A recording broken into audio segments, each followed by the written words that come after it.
关心天气，今仔日开始，全台湾各地天气转稳定舒适，水汽偏少，日时的气温明显回转来，各地高温26度到29度，中南部甚至来到30度，也毋过日夜温差真大。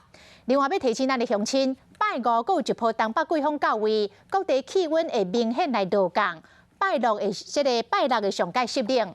另外，今年第22个风台雷伊早起8点已经增强为中度风台，未来会穿过菲律宾到南海往北边来行。后礼拜日受到风台外围环流的影响，这个落雨会更加明显。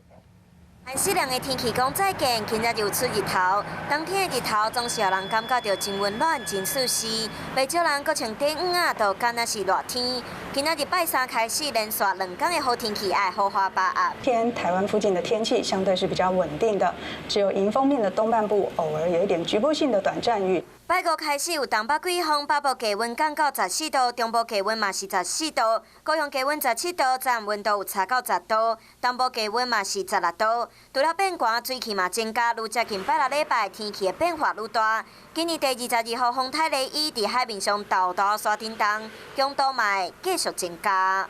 今年第22号台风雷伊，它在今天早上8点的时候，强度已经增强为中度台风。下周1、下周2，它外围的水汽也会逐渐的移动到台湾附近。